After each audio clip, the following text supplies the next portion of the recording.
d'avance que dans cet état, ils sont difficiles à trouver. Allez, 2-3 reprises, sans abus. Je me disais, entre 900 et 1000 dollars. C'est une pièce unique. Je sais, un casque tropical qui a servi à Iwo Jima. Oui. Soyons raisonnables. Je dirais que ces deux objets ensemble font dans les 500 dollars. 500. Non, pas à ce prix-là. C'est beaucoup trop bas. Impossible. Alors je monte à 600 pour les deux. Puisque vous voulez les deux, je dirais que 800 dollars est un bon prix. Simplement parce que le soleil cogne et que je veux m'en servir pour me protéger. Je vous offre 700 dollars. 700.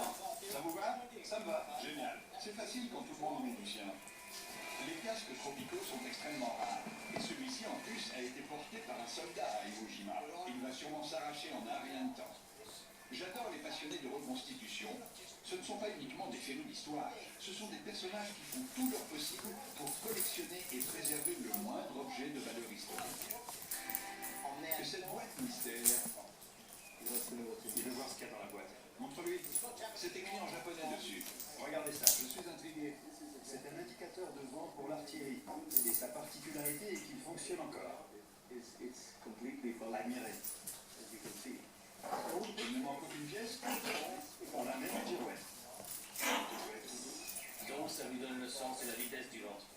Tous les indicateurs fonctionnent. Je peux jeter un œil? C'est génial.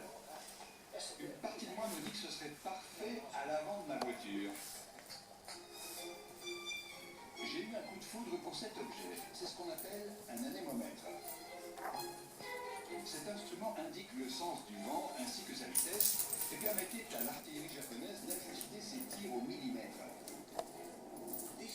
Cet instrument très astucieux rendait les tirs mobiles plus précis et donc plus dévastateurs.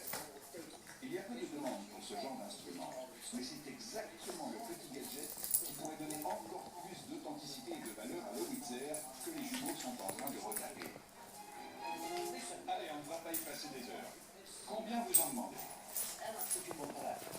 Mon meilleur prix sera 500 dollars. J'envisage de vous en débarrasser immédiatement pour 300. T'en penses quoi? C'est tout ce qu'il me reste. Allez, marché conclu. 300 dollars. Et voilà, tout est bien qui finit bien. J'aime vraiment beaucoup.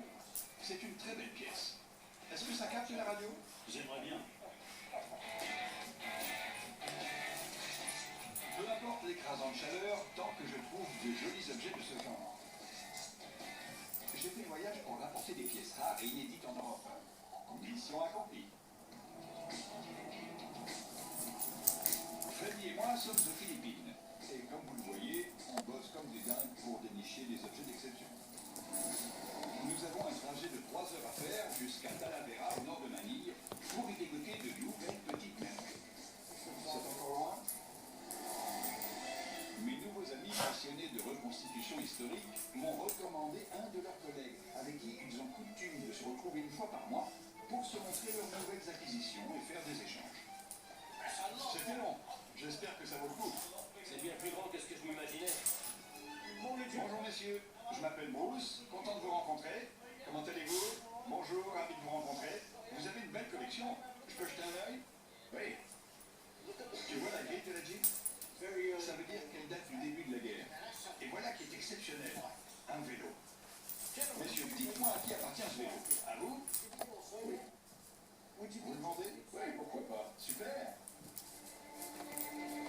Pendant des siècles, la guerre n'impliquait que cavalerie et infanterie, jusqu'à ce qu'arrivent les vélos. Les armées, qu'elles soient japonaises, allemandes ou autres, avaient plusieurs régiments entiers d'hommes à bicyclette.